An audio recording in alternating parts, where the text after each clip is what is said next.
Now the next part is screening effect, या इसको हम लोग शील्डिंग इफेक्ट भी बोलते हैं। इसको हम लोग सिग्मा से शो करते हैं। ये जो साइन है ऐसा 6 जैसा साइन है ये, पर थोड़ा बेंट है नीचे की तरफ, सिग्मा, राइट। स्क्रीनिंग इफेक्ट या शील्डिंग इफेक्ट, क्या होता है स्क्रीनिंग इफेक्ट, जरा समझिए। होता यह है कि न्यूक्लियस हर एक इलेक्ट्रॉन को पकड़ के रखना चाहता है। इसमें सक्सेसफुल वो सिर्फ पहले ही ऑर्बिट के इलेक्ट्रॉन को लेकर के होता है। बाद वाले जो ऑर्बिट होते हैं उनके साथ समस्या क्या होती है कि न्यूक्लियस इलेक्ट्रॉन को खींचना तो चाहता है अपनी तरफ, लेकिन अंदर वाले इलेक्ट्रॉन उसको धक्का देकर के बाहर की तरफ धकेल रहे होते हैं। न्यूक्लियस एंड इलेक्ट्रॉन में फोर्स ऑफ अट्रैक्शन तो है, लेकिन जो बाकी इलेक्ट्रॉन और उस आउटर वाले में रिपल्शन होता है, और इसी रिपल्शन को हम लोग बोलते हैं स्क्रीनिंग इफेक्ट। तो उसकी वजह से क्या होता है, उसकी वजह से ये होता है कि जो नेट फोर्स होता है वो कम हो जाता है। फॉर एन एग्जाम्पल, न्यूक्लियस बाहर वाले इलेक्ट्रॉन को 10 न्यूटन से खींच रहा है, राइट, लेकिन अंदर वाले इलेक्ट्रॉन, ये देखो, ये जो ऑरेंज कलर में दिखा रखा है, दिस इज इलेक्ट्रोस्टैटिक फोर्स। तो nucleus and outer most electron में इलेक्ट्रोस्टैटिक फोर्स काम कर रही है, लेकिन ये जो अंदर वाले इलेक्ट्रॉन है ये बाहर वाले इलेक्ट्रॉन को धक्का देके बाहर को धकेल रहे हैं।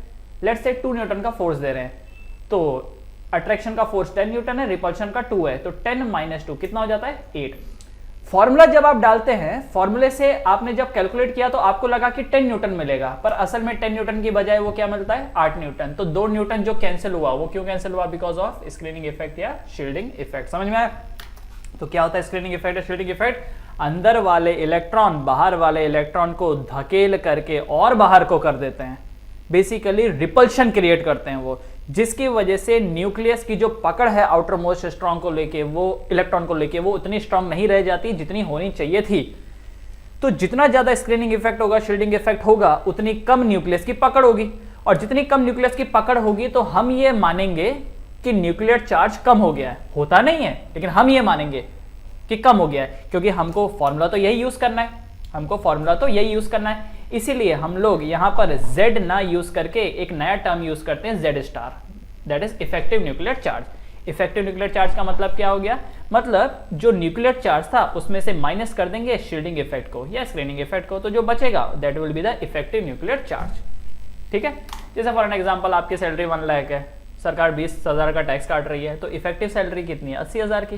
तो हमने क्या किया, जो रिडक्शन था उसको हटा दिया, तो जो बाकी बचा हुआ था उसको आपने एज ए कंसिडर किया है इफेक्टिवली, जो आपके हाथ में आया है। करेक्ट। डेफिनेशन क्या है शील्डिंग इफेक्ट की, it is the repulsion offered by inner electron to the outer electron of same atom which result in decrease in net electrostatic force between electron and nucleus. ठीक है, समझ में आ गया होगा आपको। अच्छा, जिसके पास एक इलेक्ट्रॉन है वो तो कोई रिपल्शन सफर नहीं करेगा, लेकिन जिसके पास मल्टी इलेक्ट्रॉन है वो रिपल्शन सफर करेंगे, वो शील्डिंग इफेक्ट सफर करेंगे, राइट। उसके बाद इफेक्टिव न्यूक्लियर चार्ज, जैसे कि अभी आपको बताया, न्यूक्लियर चार्ज में से आप शील्डिंग इफेक्ट को माइनस कर दो। जहां पर शील्डिंग इफेक्ट नहीं होगा वहां पर इफेक्टिव न्यूक्लियर चार्ज के बराबर होगा, लेकिन जहां पर शील्डिंग इफेक्ट होगा और जितना ज्यादा होगा इफेक्टिव न्यूक्लियर चार्ज उतना कम होता चला जाएगा। सो ओरिजिनली जब आपने रेडियस का फॉर्मूला पढ़ा था, radius of nth orbit is 0.529 n² z, या वेलोसिटी का फॉर्मूला पढ़ा था, या काइनेटिक एनर्जी का, ये सारे के सारे फॉर्मूले was applicable only for the single electron species. लेकिन जब मल्टीपल इलेक्ट्रॉन स्पीशीज की बात आती है तो ये फॉर्मूला चेंज हो जाता है। z की जगह क्या करना होगा अपने को, Z स्टार, याद रखना, z की जगह Z स्टार लेना होगा, क्योंकि जो बच गया है उसी के बेसिस पे जब आप कैलकुलेट करोगे तो एग्जैक्ट फिगर आएगा, एग्जैक्ट आंसर आएगा, एक्यूरेट आंसर आएगा, राइट। वरना हाइपोथेटिकली लेके चलोगे कि नहीं भाई 10 न्यूटन का ही फोर्स रहा होगा, वो तो है ही नहीं। एक्चुअली 10 न्यूटन नहीं है फोर्स है 8 न्यूटन का, क्योंकि 2 न्यूटन का तो कैंसिल कर दिया इसने शील्डिंग इफेक्ट ने। ठीक है, तो Z आपको उसी हिसाब से कंसिडर करना होगा, इसलिए हम Z नहीं लिखेंगे, उसकी जगह क्या लिखेंगे, Z star for multi electron species. अब यहां पर सवाल यह है कि ठीक है, Z तो हमको पता है, न्यूक्लियर चार्ज का मतलब क्या, एटॉमिक नंबर ही होता है न्यूक्लियर चार्ज। तो एटॉमिक नंबर अपने को पता है, अगर हमको ये शील्डिंग इफेक्ट पता चल जाए, वैल्यू पता चल जाए इसकी, तो हम इफेक्टिव न्यूक्लियर चार्ज भी पता कर सकते हैं। तो भाई कैसे पता करेंगे ये सिग्मा, तो सिग्मा को कैसे कैलकुलेट किया जाएगा, तो याद रखना, ऐसे इलेक्ट्रॉन जो सेम ऑर्बिट वाले हैं या सेम शेल वाले हैं, वो करेंगे फोर्स लगाएंगे रिपल्शन वाला, वो 0.35 यूनिट का रहेगा। पेनल्टीमेट शेल, पेनल्टीमेट मतलब अंदर वाला, अंदर के ऑर्बिट वाला, जरा इसको समझिए। ये देखिए, ये न्यूक्लियस है, ये फर्स्ट ऑर्बिट, ये सेकंड ऑर्बिट, ये थर्ड ऑर्बिट, ये फोर्थ ऑर्बिट, लेट्स से, है ना। यहां पर ये एक इलेक्ट्रॉन है, ऑलराइट। अब अगर इसी के ही ऑर्बिट वाला इलेक्ट्रॉन जब इसके ऊपर रिपल्शन लगाएगा, इसी के ऊपर रिपल्शन लगाएगा बाहर के डायरेक्शन में, so this force will be 0.35 Newton. ठीक है। पेनल्टीमेट शेल, पेनल्टीमेट मतलब अंदर वाला, अब ये जो अंदर वाला इलेक्ट्रॉन है वो जब इसके ऊपर धक्का लगाएगा that will be of 0.85 unit, और जो और अंदर वाला होगा वो इसके ऊपर जो धक्का लगाएगा दैट विल बी 1 यूनिट। समझ गए? तो सेम ऑर्बिट वाले 0.35 न्यूटन, 0.3 न्यूटन नहीं है, ये जस्ट एक याद रखना एक नंबर है बस। ठीक है, न्यूटन नहीं है। तो सेम ऑर्बिट वाला 0.35 का रिपल्शन ऑफर करेंगे, अंदर वाले शेल का 0.85 वाला, और अंदर वाले 1 का। अब आपके मन में आएगा सर देखो ये तो सेम शेल हो गया, ये पेनल्टीमेट शेल हो गया, ये प्री पेनल्टीमेट शेल हो गया, तो सर ये वाला कौन सा है? तो याद रखना प्री पेनल्टीमेट शेल के बाद जितने भी शेल आएंगे सभी को आप प्री पेनल्टीमेट ही बुलाएंगे। ठीक है, समझ गए सब लोग? ओके, सो अब आते हैं कैलकुलेशन पे। Now understand this, on moving in a period, हम लेफ्ट से राइट की तरफ मूव कर रहे हैं। ठीक है, लिथियम की बात करते हैं। सबसे पहले तो लिथियम आता है। अच्छा याद रखना पहले वाले जो पीरियड है उसमें तो 2 ही एलिमेंट है, हाइड्रोजन और हीलियम, उनकी हम बात नहीं कर रहे हैं, 2 में तो क्या ही मजा आएगा, इसके लिए अगली वाली रो ले रहे हैं, लिथियम से ले रहे हैं। तो लिथियम का Z = 3 होता है, कॉन्फिगरेशन 2,1, तो लिथियम के पहले ऑर्बिट में 2 इलेक्ट्रॉन, अगले ऑर्बिट में 1 इलेक्ट्रॉन। तो अगर हम लोग सिग्मा की बात करेंगे, सिग्मा मतलब शील्डिंग इफेक्ट कितना होगा, तो शील्डिंग इफेक्ट देखो, अब ये इलेक्ट्रॉन सबसे आउटर वाला ये है, इस आउटर वाले के ऊपर धक्का लगाने वाले ये दोनों हैं, ये ब्लू वाले, करेक्ट ना?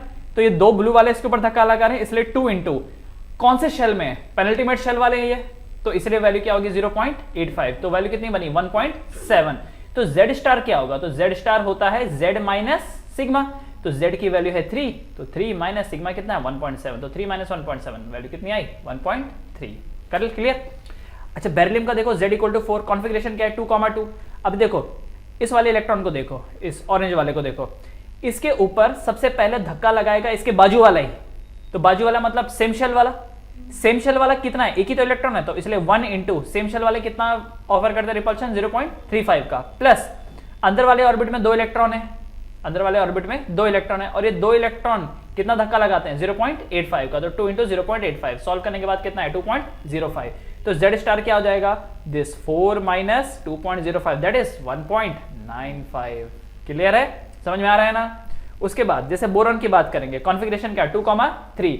अब इस ऑरेंज वाले को देखो, इसके ऊपर सेम शेल में धक्का लगाने वाले 2 इलेक्ट्रॉन है, इसलिए 2 इंटू 0.35 प्लस अंदर वाले ये 2 इलेक्ट्रॉन है जो धक्का लगा रहे हैं, तो 2 इंटू 0.85। 0.85 क्यों? क्योंकि वो अंदर वाले ऑर्बिट है, सेम ऑर्बिट वाले रहेंगे तो कितना धक्का लगाएंगे वो 0.35, अंदर वाले शेल का रहेगा तो 0.85, और अंदर वाला रहेगा तो 1। ठीक है, ओके, तो सॉल्व करने के बाद 2.4 आया, तो Z star 5 minus 2.4 that is 2.6। Clear है? समझ में आया? कार्बन कॉन्फिगरेशन क्या 2,4। तो अब आपको ये बिना देखे मुझे बताना है कि सिग्मा क्या होगा। अब इस इलेक्ट्रॉन को कंसीडर करो, ऑरेंज वाले को, तो क्या वैल्यू आएगी बताओ यहाँ पर? 3 इंटू 0.35, ओके, प्लस 0.85, करेक्ट, तो आंसर आएगा 2.75। तो Z स्टार की वैल्यू होगी 6 माइनस 2.75 दैट मींस 3.25। अब नाइट्रोजन की बात करते हैं। नाइट्रोजन कॉन्फिगरेशन 2,5, नाइट्रोजन के लिए बताओ मुझे क्या वैल्यू होगी? यस, करेक्ट, ठीक है, और ये वैल्यू क्या दे देगा 3.1। तो Z स्टार की वैल्यू कितनी आ जाएगी 7 माइनस 3.1 दैट इज 3.90। करेक्ट। तो लेफ्ट से राइट जाते वक्त इतना सिग्मा आपको मिलेगा, जो ये पर्पल कलर में मैंने शेड किया हुआ है, and effective nuclear charge yellow में मैंने आपको शेड करके दे रखा है, राइट। अब जरा इसको नोटिस करना, इस चीज को नोटिस करना, आपको ये जो सिग्मा है, सिग्मा को लेकर के क्या ख्याल आ रहा है? क्या सिग्मा बढ़ रहा है?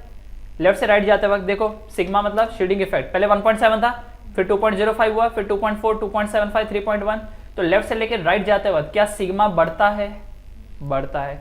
अच्छा Z स्टार का देखो, इफेक्टिव न्यूक्लियर चार्ज 1.3, 1.95, 2.6, 3.25, 3.90, क्या Z स्टार भी बढ़ रहा है? बढ़ रहा है। इसीलिए जब कभी भी आप पीरियोडिक टेबल में लेफ्ट से राइट की तरफ जाते हैं तो सिग्मा बढ़ता है एंड इफेक्टिव न्यूक्लियर चार्ज भी बढ़ता है। समझ गए? सिग्मा बढ़ता है, इफेक्टिव न्यूक्लियर चार्ज भी बढ़ता है। अब उससे हुआ क्या? अगर सिग्मा बढ़ा तो Z स्टार भी बढ़ा। हुआ क्या? होता यह है कि जब आप लेफ्ट से राइट जाते हो, क्योंकि Z स्टार बढ़ता है तो एटम का साइज धीरे धीरे करके कम होने लगता है। तो अगर पहले एटम का साइज बड़ा था, पहले अगर एटम का साइज बड़ा था, लिथियम का साइज अगर बड़ा था, तो बेरिलियम का थोड़ा छोटा रहेगा, बोरॉन का और भी छोटा, कार्बन का और भी छोटा, और इस तरीके से ये आगे बढ़ता चला जाएगा। आई मीन साइज छोटा होता चला जाएगा, जैसे करके हम लोग आगे बढ़ेंगे। क्यों? कोई बोलेगा क्या रीजन है, तो बोलना है कि जेड स्टार का इंक्रीज होना, लेफ्ट से राइट जाते वक्त जेड स्टार बढ़ता है, देखो जेड स्टार बढ़ रहा है, तो इसीलिए साइज धीरे धीरे करके छोटा होता चला जाता है। अब एक चीज समझो, न्यूक्लियस की पकड़ अगर मजबूत होगी, जेड स्टार बढ़ने का मतलब क्या है कि न्यूक्लियस की पकड़ आउटर मोस्ट इलेक्ट्रॉन को लेकर मजबूत हो रही है। अगर पकड़ स्ट्रांग रहेगी तो वो टाइटली खींचेगा अपनी तरफ, तो साइज क्या होगा, छोटा होगा। फिर एक सवाल आपके मन में ये भी आएगा कि बट सर ठीक है, जेड स्टार बढ़ रहा है इसलिए साइज छोटा हो रहा है, समझ में आ रहा है, पर सर ये जो सिग्मा है ये भी तो बढ़ रहा है ना, तो सिग्मा तो साइज बढ़ा देना चाहिए, तो दोनों तो एक दूसरे के इफेक्ट को कैंसिल कर देने चाहिए। बिल्कुल किया है, दोनों एक दूसरे के इफेक्ट को कैंसिल कर रहे हैं, तब जाकर के ये साइज छोटा हो रहा है। इसका मतलब जब आप बोलते हैं ना जेड स्टार बढ़ गया है, तो एक्चुअली आप सिग्मा को माइनस करने के बाद बता रहे हो, करेक्ट। अगर ये दोनों अलग अलग होते, सिग्मा अलग ही ऑपरेट कर रहा है, जेड स्टार अलग ही ऑपरेट कर रहा है, तब हमको दोनों फैक्टर को कंसीडर करके चढ़ना होता। लेकिन यहां पर क्या हो रहा है, सिग्मा को माइनस करने के बाद जो जेड स्टार आया है उसकी वजह से साइज छोटा होता चला जा रहा है, समझ में आया। तो अगर साइज छोटा हो रहा है इसका मतलब सिग्मा को भी हम कंसीडर कर रहे हैं, दो sigma is increasing but then also Z star is increasing, ठीक है, Z star is increasing, alright. इसका मतलब ये हो गया कि सिग्मा जितनी तेजी से बढ़ रहा है उससे कहीं ज्यादा जेड स्टार बढ़ रहा होगा, इसलिए नेट क्या हो रहा है, साइज छोटा होता चला जा रहा है। एटॉमिक रेडियस की जब बात करेंगे तब इस चीज को और हम लोग डिटेल में जानेंगे, ठीक है। उसके बाद on moving down the group, ऊपर से नीचे आते वक्त क्या होता है, लिथियम का कॉन्फिगरेशन 2,3, तो लिथियम का क्या होगा, वही होगा जैसा ऊपर किया था, 2 इलेक्ट्रॉन है अंदर वाले शेल में, वो रिपल्शन ऑफर करेंगे तो 0.85 का, तो 2 × 0.85 दैट मींस 1.7, तो Z star 3 - 1.7 that is 1.3। Sodium का कॉन्फिगरेशन 281, 2 यहां, 8 यहां, 1 यहां, तो क्या होगा, क्या 8 × 0.85 होगा। इस आउटर मोस्ट इलेक्ट्रॉन के हिसाब से सोचो, अंदर वाले ऑर्बिट में 8 इलेक्ट्रॉन है, 8 × 0.85 प्लस अंदर वाले ऑर्बिट में कितने हैं, 2 इलेक्ट्रॉन, 2 × 1, तो सॉल्व करने के बाद कितना है 8.8, तो जेड स्टार क्या होगा 11 - 8.8, तो कितना आंसर आएगा 2.2। पोटेशियम का कॉन्फिगरेशन 2881, 2881, सेम ऑर्बिट वाला एक भी नहीं है इसलिए 0.35 तो आएगा नहीं कहीं पे। अंदर वाले ऑर्बिट वाले कितने हैं, 8 हैं, तो 8 × 8.85। अब ये वाले जो हैं क्या ये दोनों प्री पेनल्टीमेट की कैटेगरी में आएंगे, तो 2 इसके पास है, 8 इसके पास है, तो 8 + 2 कितने हो गए 10, तो 10 × 1 तो 16.8, तो 19 - 16.8 दैट मींस 2.2, ठीक है। रूबिडियम का आपको मुझे बताना है, रूबिडियम का आउटर मोस्ट में 1 इलेक्ट्रॉन है, अंदर वाले ऑर्बिट में कितने इलेक्ट्रॉन है 8, तो क्या होगा मुझे बताओ 8 × 0.85 प्लस क्या ये अंदर वाले तीनों पेनल्टीमेट है, सॉरी प्री पेनल्टीमेट तीनों है ना, तो कितनी वैल्यू रखेंगे ये 28 × 1, समझ में आ गया ना। सेम ऑर्बिट वाले 0.35, अंदर वाले ऑर्बिट वाले 0.85 और अंदर वाले 1। अब अंदर वाले कितने भी होने दो, सबको आपको 1 ही ट्रीट करना है। तो जरा पर्पल कलर वाले को देखो 1.7, 8.8, 16.8, 34.8, तो पर्पल कलर यहाँ पर क्या रिप्रेजेंट करता था, सिग्मा। ऊपर से नीचे आते वक्त सिग्मा बढ़ रहा है, इसका मतलब शील्डिंग इफेक्ट बढ़ रहा है, ऊपर से नीचे आते वक्त शील्डिंग इफेक्ट बढ़ रहा है। लेकिन अगर आप जेड स्टार देखो, इफेक्टिव न्यूक्लियर चार्ज वो लगभग सेम है। अच्छा, लिथियम का अलग बात इसलिए क्योंकि पहला ही स्पीशीज है, आई मीन पहला स्पीशीज का मतलब ऊपर वाली लाइन को तो हम वैसे इग्नोर मारते हैं, हाइड्रोजन वाली लाइन को, फर्स्ट पीरियड को। देखा जाए तो पीरियोडिक टेबल को अगर कभी याद करने की कोशिश भी करोगे तो सेकंड रो से ही याद होती है वो, है ना, लिथियम, सोडियम, पोटेशियम वहीं से याद करते हैं, है ना, आपको याद होगा ये सब, राइट। तो जेड स्टार जो है वो कांस्टेंट है 2.2, 2.2, 2.2। ये एक्सेप्शनल केस बोल सकते हो उसका, कि अगर आप लिथियम को इग्नोर मार दो तो बाकी सबका सेम है। तो याद रखना, टॉप से बॉटम जाते वक्त शील्डिंग इफेक्ट बढ़ता है और जेड स्टार क्या होता है कांस्टेंट। ऊपर से नीचे आते वक्त सिग्मा बढ़ता है, जेड स्टार हो जाता है कांस्टेंट। तो कोई पूछे एटॉमिक साइज का क्या होता है, बढ़ता है कि घटता है, तो याद रखना ऊपर से नीचे आते वक्त एटॉमिक साइज बढ़ता है, बढ़ता है सर बढ़ता है, पर जेड तो कांस्टेंट है, साइज तो सेम होना चाहिए, क्योंकि पिछली बार तो आपने जेड स्टार का ही लॉजिक दिया था। बिल्कुल पिछली बार जेड स्टार का लॉजिक दिया था क्योंकि वहां पे जेड स्टार काम कर रहा था, यहाँ पे जेड स्टार तो सेम है। उसके बाद भी अगर वैल्यू बढ़ी है तो कोई और वजह होगी। क्या वजह है, बाद में जब नोटिस किया गया तो पता चला अरे ऑर्बिट इंक्रीज हो रहा है, उसकी वजह से साइज बढ़ रहा है। सी, हम दूसरी चीज को स्टडी कर रहे हैं, हम क्या कर रहे हैं, हम दूसरी चीज को स्टडी कर रहे हैं। जैसे फॉर एन एग्जांपल एक प्लांट है, पौधा है, आपको इतना मालूम है उसको पानी मिलेगा तो वो ग्रो होगा, पानी नहीं मिलेगा तो ग्रो नहीं होगा। ठीक है जी, आपने कुछ दिनों तक उसको पानी दिया, फिर आपके मन में आया चल पानी बंद करके देखता हूँ, मर जाएगा, देखते हैं एक्सपेरिमेंट करके देखते हैं मरेगा। ठीक है, आपने पानी बंद कर दिया, आपने देखा अरे यार पानी देने से ये बढ़ रहा था, पानी बंद करने से तो इसको मर जाना चाहिए था, पर ये तो अभी भी जिंदा है। तब क्या करोगे आप? रिसर्च करोगे कि कहीं और से तो नहीं इसको पानी मिल रहा है। तब आपको समझ में आया ओह अच्छा, वो जो एसी का पानी का बूंद बूंद टपक रहा है वो इस पे गिर रहा है। हो सकता है ये ऑप्शन। वो कपड़े सूख रहे थे, उसका जो पानी टपक रहा था वो इस पे गिरा। देखो, हम जब स्टडी करते हैं तो पहले एक फैक्टर को पकड़ते हैं कि ये जो फैक्टर है इसके साथ रिलेशन क्या है, अप्लाई कर करके देखते हैं कि अच्छा देखो ठीक है, इसको इस पे अप्लाई करके देखा, हाँ आउटपुट आया, इसको इस पे अप्लाई करके देखा, हाँ आया आया आया, जब तक सब चल रहा है, सही चल रहा है, सही चल रहा है। फिर ऐसा मोमेंट आ जाता है कि जब ये थ्योरी इस पे काम नहीं आ रही, यार आग से तो सब जल रहे थे आग से तो सब जल रहे थे, लेकिन ये क्यों नहीं जल रहा? पक्का इसमें कुछ तो अलग है, पक्का इसमें कुछ तो अलग है। अब वो क्या अलग है, फिर उसकी स्टडी की जाती है। हमको मालूम है कि जब Z स्टार बढ़ता है तो साइज छोटा होता है, तो यहां तो कांस्टेंट है तो साइज कांस्टेंट होना चाहिए था, पर फिर भी साइज बढ़ रहा है, तो इसका मतलब यहां रीजन Z स्टार नहीं है, यहां कोई और रीजन है। तो क्या रीजन है? वो नंबर ऑफ ऑर्बिट का इंक्रीज होना। लिथियम के पास 2 ऑर्बिट है, पोटेशियम के पास 3, सॉरी सोडियम के पास 3, पोटेशियम के पास 4, रुबिडियम के पास 5। समझ में आया? हाँ, तो याद रखना जो ये दुनिया बनी है ये किसी एक फैक्टर पे नहीं बनी है, मल्टीपल फैक्टर्स यहाँ पर शामिल है, मल्टीपल। हमारी नज़र में कोई एक आता है, 2 आता है, 3 आता है। Chemistry is full of exception. आप आगे पढ़ेंगे, केमिस्ट्री फुल एक्सेप्शन से भरी पड़ी है। क्यों? क्योंकि हमको कोई 1-2 फैक्टर लगता है, हमको ऐसा लगता है कि कोई 1-2 फैक्टर है जो चीज़ों को ड्राइव कर रहा है, पर जब आप देखते हो नहीं यार और भी फैक्टर है। भाई ग्रेविटी है, ग्रेविटी क्या बोलती है? सबको नीचे फेंको। तो एरोप्लेन क्यों नहीं गिरता? क्या एरोप्लेन पे ग्रेविटी काम नहीं करती? करती है, पर कुछ तो अलग है जो उसे ऊपर उठा रहा है। अब वो क्या है जो उसको ऊपर उठा रहा है? तो भाई हाइड्रोडायनेमिक्स है जो उसको ऊपर उठा के रखा हुआ है। तब आप क्या स्टडी करते हो? हाइड्रोडायनेमिक्स। तब एरोप्लेन आपके लिए क्या हो गया? एक्सेप्शनल हो गया, क्योंकि नॉर्मल रूल, ग्रेविटी के रूल उस पर लग नहीं रहे, तो एक्सेप्शनल हो गया। अब उस एक्सेप्शनल की जब आप स्टडी करोगे फिर नई थ्योरी बनेगी, फिर वो सब पे अप्लाई करोगे, फिर कुछ नया चीज आ जाएगा, फिर उसके ऊपर स्टडी करोगे और ये सिलसिला चलता रहेगा। ठीक है बच्चों?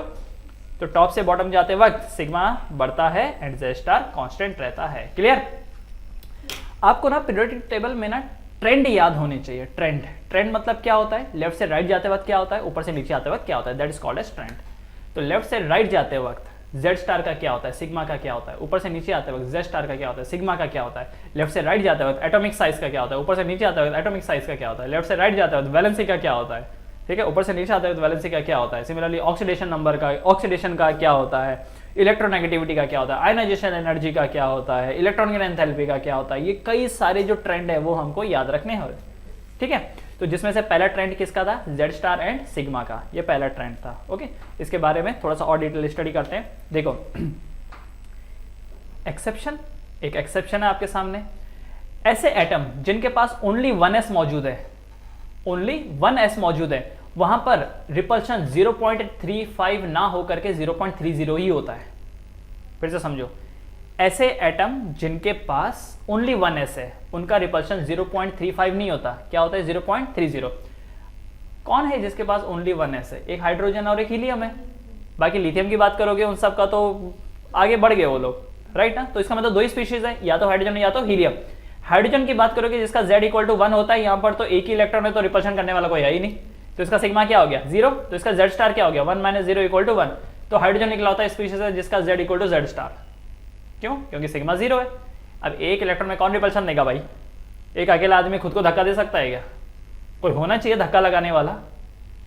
अब जमीन से ऊपर कैसे उछलते हो? जब जमीन को नीचे धकेलते हो। अब जमीन तो नीचे जाएगी नहीं तो तुम ही ऊपर चले जाते हो। इस तरीके से हम लोग उछलते हैं। अब मान लो जमीन ही नहीं है, तुमको मैं स्पेस में छोड़ दूं, जमीन ही नहीं है, कुछ भी कर लो, जगह से तुम हिल नहीं सकते, क्योंकि रिएक्शन होगा नहीं, क्योंकि एक्शन ही नहीं हो रहा, राइट? हाँ, हीलियम दूसरा, एक तो हाइड्रोजन था जिसके पास 1s है और दूसरा कौन है? हीलियम। हीलियम का Z की वैल्यू क्या है? 2। अब हीलियम के जो Z है देखो, ये 1s है, इसमें 2 इलेक्ट्रॉन है, करेक्ट। अब दो इलेक्ट्रॉन में एक तो बेचारा विक्टिम है जिसके ऊपर धक्का पड़ रहा है और दूसरा धक्का देने वाला है, तो धक्का देने वाला तो एक ही है ना, तो 1 इंटू यहाँ पर 0.35 लेना था पहले, यहाँ पर क्या लेना था 0.35, लेकिन जिनके पास 1s रहता है, ओनली 1s, उनके लिए वैल्यू क्या डालनी है 0.30, तो यहाँ से कितना आएगा 0.3। याद रखना सेम ऑर्बिट वाले 0.35 का देते हैं, लेकिन जिनके पास ओनली 1s है उसमें आप 0.35 ना देके 0.30 दोगे। अब बोलोगे सर ऐसा कैसा, आपने बोला कर दो तो ऐसा कैसा, कुछ तो होगा लॉजिक। अरे बिल्कुल होगा, सामने वाले ने अगर बोला कि 0.35 ना लेके 0.30 लिखना है तो उसने कुछ तो भी एक्सपेरिमेंटेशंस किया होगा, उसके बेसिस पे बताया होगा कि नहीं यार 0.35 करने से ना जो एक्सपेक्टेड वैल्यू है वो प्रैक्टिकल वैल्यू के अलग हो रही है, लेकिन अगर हम 0.30 कर देंगे तो प्रैक्टिकल एंड थियोरेटिकल दोनों सेम हो रहा है, इसका मतलब 0.30 ले लो। ठीक है, ओके, तो यहाँ पर Z स्टार क्या बनेगा 2 माइनस 0.3, दैट मीन्स क्या बना यहाँ पर 1.7। क्लियर है। एक और एग्जांपल से समझते हैं, जैसा लिथियम है, लिथियम का Z का वैल्यू 3 होता है, तो सिग्मा क्या निकल के आता है 2 इंटू नहीं, कॉन्फ़िगरेशन क्या होता है 2,1 होता है लिथियम का 2,1। अच्छा, बाहर वाला तो एक विक्टिम और अंदर वाले दो, तो 2 इंटू 0.85 कितना होता था 1.7, तो Z स्टार 1.3 है। वैसे भी पहले भी कर चुके हैं लिथियम वाला केस, है ना। लेकिन अगर यही किसी ने लिथियम 1+ बना दिया, 1+ का मतलब क्या हो गया, दो ऑर्बिट में से आखिरी वाले ऑर्बिट के इलेक्ट्रॉन को उड़ा दिया, अब 2 इलेक्ट्रॉन बचे हैं और वो जो 2 इलेक्ट्रॉन होंगे वो 1s में होंगे, तो इसीलिए अब जो सिग्मा होगा वो 1 इंटू 0.3 होगा, क्योंकि अब एक इलेक्ट्रॉन तो इसमें विक्टिम है, तो जो दूसरा धक्का दे रहा है वो 0.3 के बेसिस पे देगा, तो 1 इंटू 0.3 दैट मीन्स वैल्यू कितनी आएगी 0.3, तो Z स्टार क्या बना 3 माइनस 0.3 दैट इज 2.7, करेक्ट ना। तो अब जरा एक चीज देखिए, लिथियम जब तक तो लिथियम था, ये देखो जब तक लिथियम था, लिथियम का सिग्मा कितना था 1.7 और Z स्टार कितना था 1.3, तो सिग्मा 1.7 एंड Z स्टार कितना है 1.3। उससे जब आपने लिथियम प्लस बनाया तब आपने देखा कि सिग्मा इस बार कितना हो गया 0.3 और Z स्टार कितना है 2.7, दिख रहा है। तो लिथियम का सिग्मा 1.7, लिथियम प्लस का 0.3, लिथियम का Z स्टार 1.3, लिथियम का Z स्टार 2.7। तो जब किसी एटम से आपने कैटाइन बनाया, क्या लिथियम 1+ कैटाइन है, कैटाइन मतलब पॉजिटिव चार्ज वाला, कैट हैज पॉज मतलब पॉजिटिव, ऐसे याद रख सकते हो, राइट। तो कैटाइन वो जिसके ऊपर पॉजिटिव चार्ज होता है। नाउ जब एक नॉर्मल एटम से आपने कैटाइन बनाया तो आपने देखा Z स्टार घट गया, पहले 1.7 था, अब कितना है 0.3, तो Z स्टार घट गया, सॉरी सिग्मा घट गया, और Z स्टार देखो 1.3 से 2.7, Z स्टार बढ़ गया। तो जब भी किसी एटम से आप कैटाइन बनाओगे तो इफेक्टिव न्यूक्लियर चार्ज बढ़ जाएगा, इफेक्टिव न्यूक्लियर चार्ज बढ़ जाएगा, और अगर इफेक्टिव न्यूक्लियर चार्ज बढ़ गया तो क्या साइज छोटा हो जाएगा, इसीलिए कैटाइन का साइज एटम से छोटा होता है। ठीक है, कैटाइन का साइज एटम से छोटा होता है। अब बात वैसे भी लॉजिकली थी, किसी भी एटम से अगर आप कुछ निकालोगे, एक ड्रम से आप पानी निकालोगे तो लेवल तो गिरेगा ही ना, गिरेगा ही। यहाँ पर भी वही है, एटम से आपने इलेक्ट्रॉन निकाल दिया तो एटम का साइज छोटा हो जाएगा, लेकिन यहाँ पे आप डायरेक्टली पानी से कंपेयर नहीं कर सकते। क्यों, आप बोलोगे बट सर एक निकाला ना, एक इलेक्ट्रॉन निकाला ना, बाकी इलेक्ट्रॉन तो जगह पर ही है, राइट, तो छोटा कैसे हो जाएगा सर, ऑर्बिट तो वही है। अब एक ट्रेन का ट्रैक है, उसमें 10 ट्रेनें चलती थी, आप एक ट्रेन कम कर दो तो क्या ट्रैक छोटा हो जाएगा क्या, अरे भाई ट्रैक तो वही रहेगा, है कि नहीं, राइट। तो इसलिए आपको जवाब क्या देना है कि जब एटम से कैटाइन बनता है तो साइज इसलिए रिड्यूस हो जाता है क्योंकि Z स्टार बढ़ जाता है। ठीक है, ये मत बोल देना कि सर पानी के ड्रम से जैसा पानी निकालो तो कम हो जाता है वैल्यू, तो इसी तरीके से यहाँ पर, हाँ भाई वो समझाने के लिए था, वो याद रखने के लिए, एग्जाम में वो नहीं लिखना है। एग्जाम में ये लिखना है कि जब कभी भी आप एटम का कैटाइन बनाते हैं, whenever you form cation from an atom, effective nuclear charge increases, hence radius decreases. Clear है? ओके, तो जैसे आपने एटम से कैटाइन बनाया, अगर एटम से एनाइन बनाया होता तो क्या होता, तो जरा नोटिस करना है। ये देखो हाइड्रोजन है, Z का वैल्यू 1 है, सिग्मा क्या है 0, Z star 1 minus 0 that is 1। अगर हाइड्रोजन 1 माइनस बनाया होता, 1 माइनस का मतलब क्या, अब इसके बाद इसने एक इलेक्ट्रॉन ले लिया, और जब एक इलेक्ट्रॉन ले लिया तो 1s में ही जाएगा, तो क्या सिग्मा रहेगा, तो एक तो विक्टिम है तो बाकी बचा हुआ दूसरा 1 इंटू 0.3 लगेगा, याद रखना 1s है ना, तो कितना लगेगा 0.3, तो 1 इंटू 0.3 दैट इज 0.3, तो Z स्टार कितना हो गया 1 माइनस 0.3 दैट इज 0.7। तो जब हाइड्रोजन एटम था तो सिग्मा 0 था और Z स्टार 1 था। अब एनाइन बन गया हाइड्रोजन का, तो सिग्मा की वैल्यू 0.3 है और जेड स्टार की वैल्यू कितनी है 0.7। सिग्मा के साथ क्या हुआ, क्या ये बढ़ गया, और जेड स्टार के साथ क्या हुआ, घट गया। तो जब किसी एटम से एनायन बनाया जाएगा तो सिग्मा बढ़ेगा और जेड स्टार कम हो जाएगा, और अगर जेड स्टार कम हो गया, इफेक्टिव न्यूक्लियर चार्ज कम हो गई, तो पकड़ कमजोर हो जाएगी, पकड़ कमजोर हो जाएगी तो साइज बढ़ने लगेगा। ठीक है, जो साइज होगा वो बढ़ने लगेगा। क्लियर है, ये समझ में आया आप लोगों को। तो ये क्या था, एक्सेप्शनल बिहेवियर था। याद रखना, जिनके पास ओनली 1s है, जिनके पास ओनली 1s है, उनके लिए रिपल्शन 0.35 ना लेकर के क्या लेना है, 0.3 लेना है। और 1s किसके पास है, हाइड्रोजन के पास और हीलियम के पास है एटॉमिक फॉर्म में। हाइड्रोजन और हीलियम के पास ही एटॉमिक फॉर्म में। हाइड्रोजन के पास तो रिपल्शन के लिए कोई दूसरा इलेक्ट्रॉन है नहीं, तो वहां पे अप्लाई नहीं होता, बसता हीलियम ही है। ठीक है, तो हीलियम का ही केस आता है एटॉमिक फॉर्म में कि जिसमें आपको 0.30 लगाना पड़ेगा। हाँ, बाकी जैसे लिथियम हो गया, उसको 1+ बनाना पड़ेगा तो जाके ये रूल अप्लाई करोगे।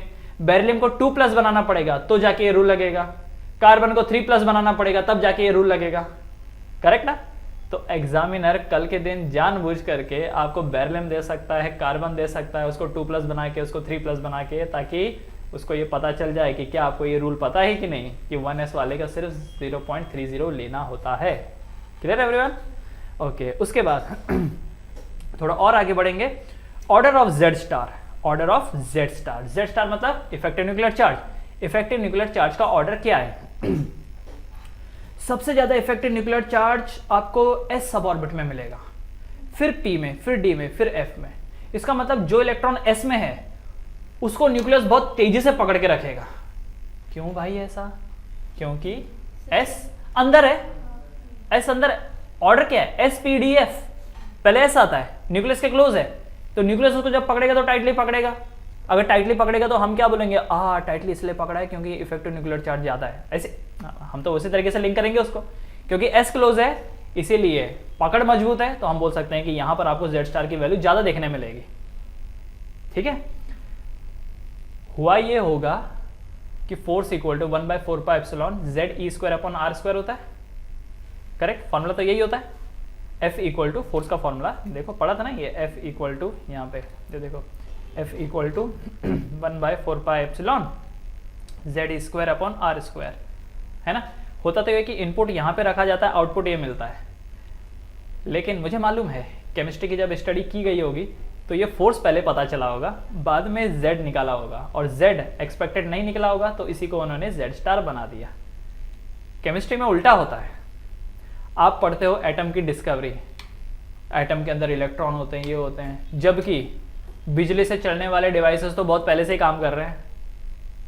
इलेक्ट्रिसिटी ये होती है, इलेक्ट्रिसिटी वो होती है, ऐसा ऐसा ऐसा।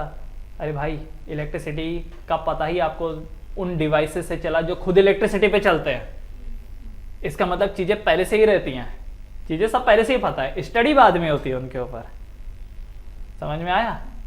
हमको ऐसा लगता है पढ़ते वक्त कि नहीं, पहले चीजों को समझा होगा, ओ 2 पार्टिकल आपस में रिएक्ट कर रहे हैं, ऐसा ऐसा वैसा वैसा होगा, फिर ये बनेगा, वैसे नहीं, बन पहले चुका होता है, फिर हम उसको स्टडी करते हैं और फिर उसके बेसिस पे थ्योरी लगाते हैं। समझ में आया? तो Z star, order of Z star, पहले सबसे ज्यादा एस का है, फिर पी का, फिर डी का, और फिर एफ का। कोई पूछेगा reason, s is more closest to the nucleus, then p, then d and then f. दूसरी चीज, Z star of 1s will be greater than Z star of 2s। मानते हो इस बात को? Z star of 1s will be greater than Z star of 2s। सीधी सी बात है, 1s न्यूक्लियस के ज्यादा क्लोज है क्योंकि वो फर्स्ट ऑर्बिट का s है और 2s सेकंड ऑर्बिट का s है, तो फर्स्ट ऑर्बिट का s जो होगा वो ऑब्वियसली अंदर ही होगा और सेकंड ऑर्बिट का तो बाहर होगा। तो इसीलिए z star of 1s is greater then z star of 2s, z star of 2p is greater then z star of 3p, z star of 3d will be greater then z star of 4d, है ना। इस तरीके से चलेगा ये। समझ में आया आप लोगों को? कोई बड़ी बात नहीं है ना, इजी है सब। ओके तो इस वाले पार्ट में जो हमने पढ़ा वो यही था कि लेफ्ट से राइट जाते वक्त सिग्मा बढ़ता है, जेड स्टार बढ़ता है, ऊपर से नीचे आते वक्त सिग्मा बढ़ता है, जेड स्टार कांस्टेंट रहता है। एंड जब भी कोई एटम कैटायन बनता है तो सिग्मा घटता है, जेड स्टार बढ़ता है, और जब भी कोई एटम एनायन बनता है तो सिग्मा बढ़ता है, जेड स्टार घटता है। तो अगर कोई आपसे पूछे एनायन, कैटायन और एटम को decreasing order of their size में अरेंज करो। कैसे करोगे? डिक्रीजिंग साइज के पैटर्न में अरेंज करना है। एनायन, कैटायन एंड एटम को डिक्रीजिंग साइज में अरेंज करना है। तो कैसे अरेंज करोगे? सबसे बड़ा साइज किसका होगा? एनायन का। सबसे बड़ा साइज किसका? एनायन का। इलेक्ट्रॉन ऐड हुआ है उसमें, इफेक्टिव न्यूक्लियर चार्ज उसका घटा है, तो एनायन का सबसे बड़ा साइज है। उसके बाद एटम का और उसके बाद कैटायन का। ठीक है, clear everyone? Now the next part is atomic radius. इससे पहले कि आप एटॉमिक रेडियस में बढ़े, मैं आपको ये वापस स्टार्टिंग से दिखा देता हूँ, सो दैट आप इसको पॉज करके एक साथ लिख लें। देखिए स्क्रीनिंग इफेक्ट है ये, जहाँ जहाँ लिखना हो वहाँ उसको आपको पॉज कर लेना है।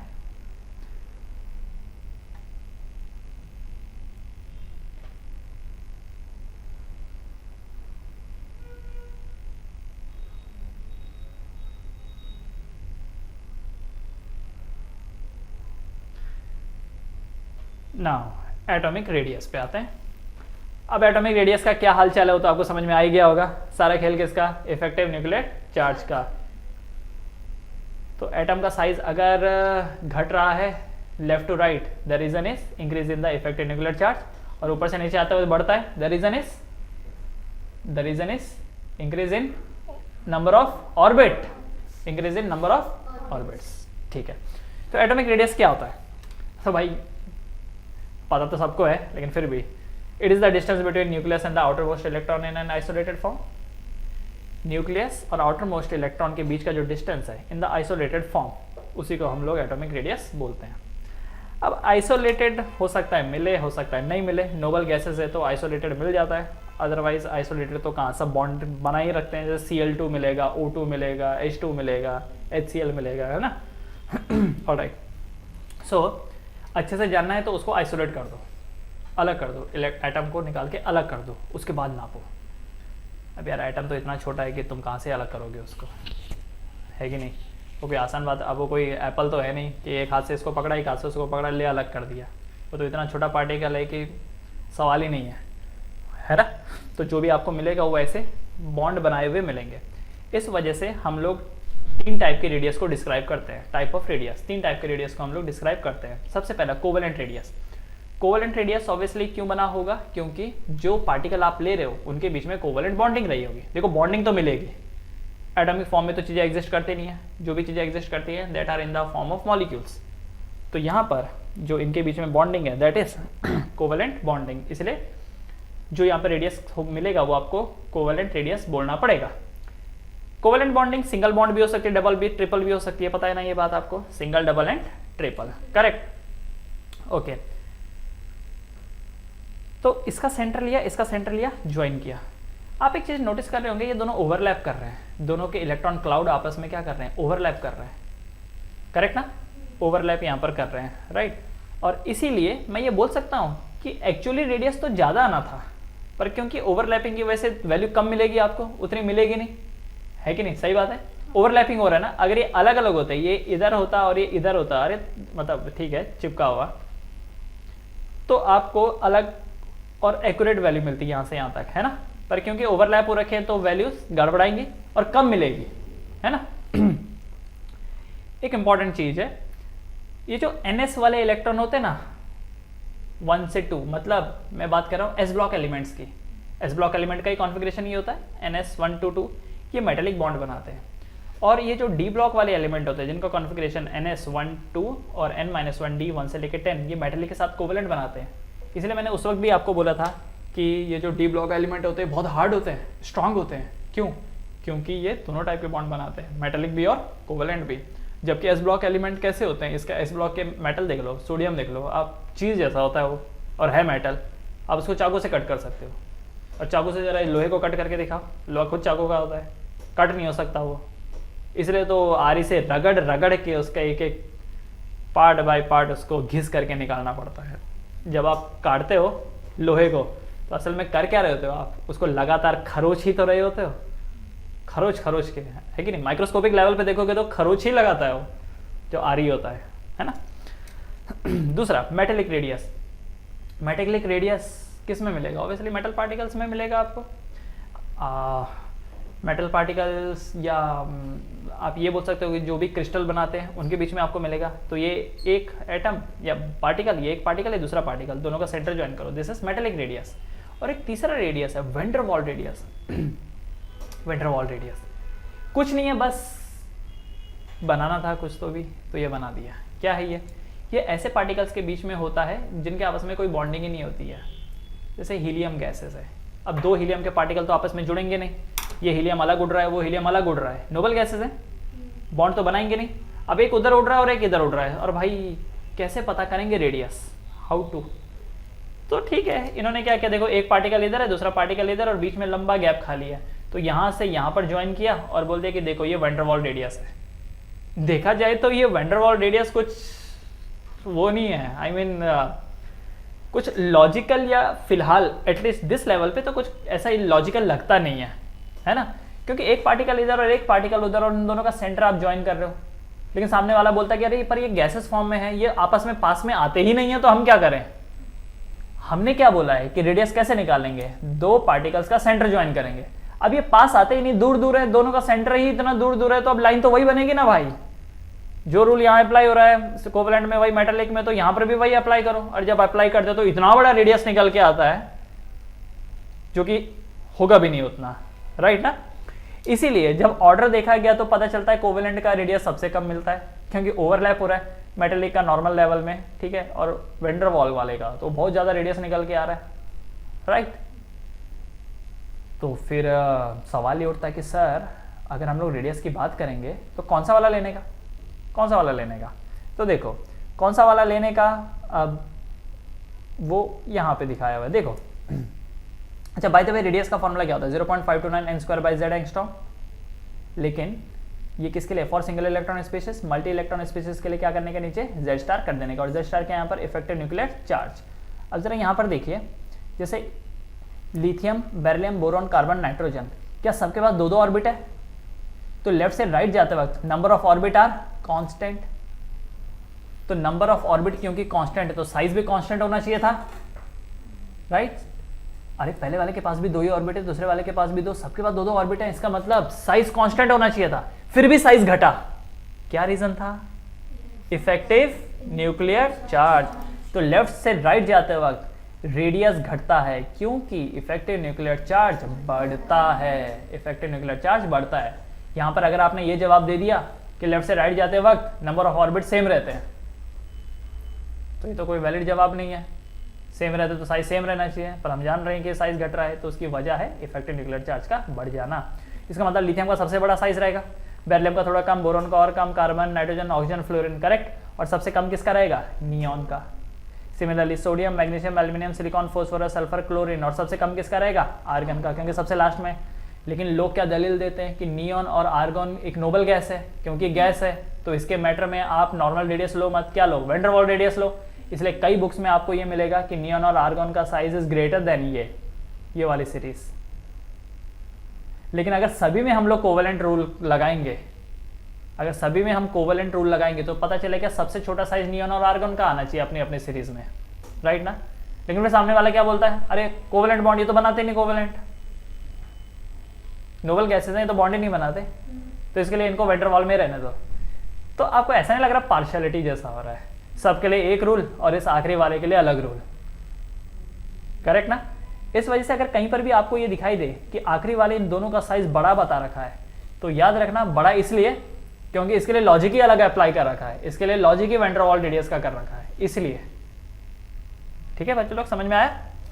ऊपर से नीचे आते वक्त Z* is constant, then also radius बढ़ रहा है, और उसकी वजह क्या है? Increase in number of orbit. तो लिथियम के पास 2 ऑर्बिट, सोडियम के पास 3, पोटेशियम के पास 4। एक और चीज हम ऑलरेडी पढ़ चुके हैं, जब भी कोई एटम कैटायन बनाता है तो Z* इंक्रीज हो जाता है एंड रेडियस डिक्रीज हो जाता है। तो सबसे बड़ा साइज नॉर्मल एटम का, उससे कम किसका? उसके कैटायन का, और उससे भी कम उसके 2+ डाइवैलेंट कैटायन अगर बनता है। डाइवैलेंट मतलब 2 वैलेंसी, अब 2 इलेक्ट्रॉन दे दे तो डाइवैलेंट ही हो गया ना, डाइवैलेंट कैटायन।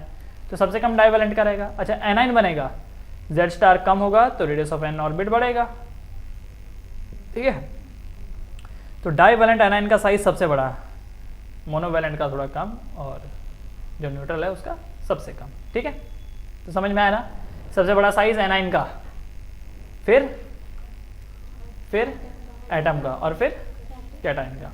अच्छा यहाँ पर भी एक चीज देख लेना, जैसे ये एटम है, इससे बड़ा साइज A माइनस का रहेगा, इससे बड़ा साइज A2 माइनस का, इससे बड़ा साइज A3 माइनस का, इससे कम साइज A+1 का, इससे कम साइज A+2 का, इससे कम साइज A+3 का।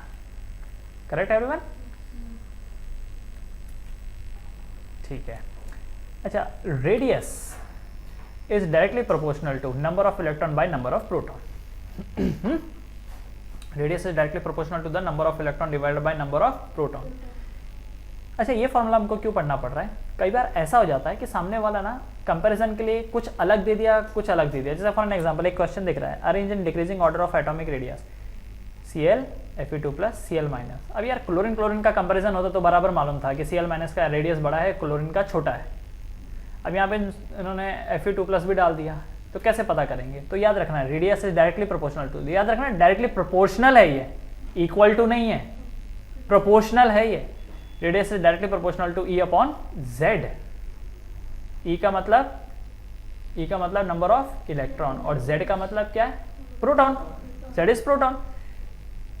तो यहां पर आपको क्या करना है, E/Z को निकालना है। अब जब क्लोरीन की बात करते हो तो क्लोरीन का, क्योंकि नॉर्मल एटम है तो प्रोटॉन 17 तो इलेक्ट्रॉन भी 17।